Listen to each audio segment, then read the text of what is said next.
दोस्तों, आपने आज तक इतिहास की किताबों में कई वीर योद्धाओं के बारे में पढ़ा होगा, लेकिन आज की इस वीडियो में मैं आपको ऐसे मुस्लिम योद्धा के बारे में बताने जा रहा हूं जो इस्लाम धर्म को अपनाने से पहले तो मुस्लिमों का सबसे बड़ा दुश्मन हुआ करता था, लेकिन इस्लाम धर्म अपनाने के बाद वह मुस्लिमों का सबसे बड़ा हीरो बन गया। इतना ही नहीं, उसने इस्लाम धर्म के पैगंबर मोहम्मद से अल्लाह की तलवार का दर्जा भी अर्जित किया। कौन था ये योद्धा और क्या थी इसकी कहानी, आइए जानते हैं आज की इस वीडियो में। नमस्कार दोस्तों और स्वागत है आप सभी का द मिस्टिकल लैंड की इस नई वीडियो में। जिस योद्धा के बारे में आज मैं आपको बताने जा रहा हूं, उनका नाम है खालिद इब्न अल वालिद। खालिद इब्न अल वालिद का जन्म 592 ईस्वी में अरब में हुआ था। जन्म से खालिद मुस्लिम नहीं थे। 36 वर्ष की उम्र तक खालिद इब्न अल वालिद इस्लाम के घोर दुश्मन थे। इसकी वजह ये थी कि उस दौर में मुस्लिम लड़ाकों को उहुद में हार का सामना करना पड़ा था। फिर 628 ईस्वी में इस्लाम धर्म और कुरान से प्रभावित होकर खालिद इब्न अल वालिद ने इस्लाम को स्वीकार कर लिया।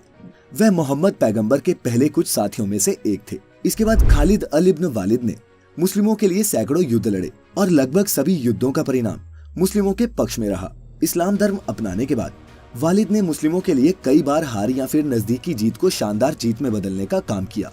ऐसा भी माना जाता है कि पैगंबर मोहम्मद ने खुद उन्हें अल्लाह की तलवार का नाम देकर सम्मानित भी किया था। अगर इस्लामिक लड़ाई यानी कि युद्ध की बात की जाए तो खालिद इब्न अल वालिद का नाम इस्लामी योद्धाओं के इतिहास में सबसे पहले आता है, क्योंकि खालिद इब्न अल वालिद युद्ध के सभी कौशल में इतने निपुण थे कि उनको देखते ही दुश्मन फौज के छक्के छूट जाते थे। और तो और ऐसा भी माना जाता है कि वह पहले और अंतिम ऐसे योद्धा हुए जिन्होंने अपनी जिंदगी में एक भी जंग नहीं हारी।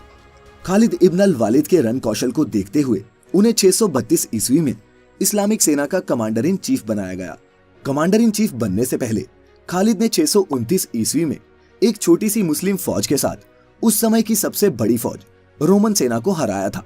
इस लड़ाई को मुता की लड़ाई के नाम से जाना जाता है। इसके बाद फिर अप्रैल 633 के चेंस की लड़ाई में भी खालिद ने फारसी हुकूमत के खिलाफ पहली लड़ाई लड़ी और उसमें भी उन्होंने विजय हासिल की। इस जंग के एक महीने बाद फारसियों ने बिन वालिद के खिलाफ जंग का ऐलान कर दिया, मगर उस जंग में भी फारसियों को हार का सामना करना पड़ा। इतिहास में इस लड़ाई को बलाजा की लड़ाई के नाम से जाना जाता है। फिर खालिद ने उसी साल उल्लेश की लड़ाई और जुमाइल की लड़ाई में फारसी हुकूमत को हराकर मेसोपोटामिया से इराक तक फतेह हासिल की और वहां पर भी इस्लाम धर्म को स्थापित किया।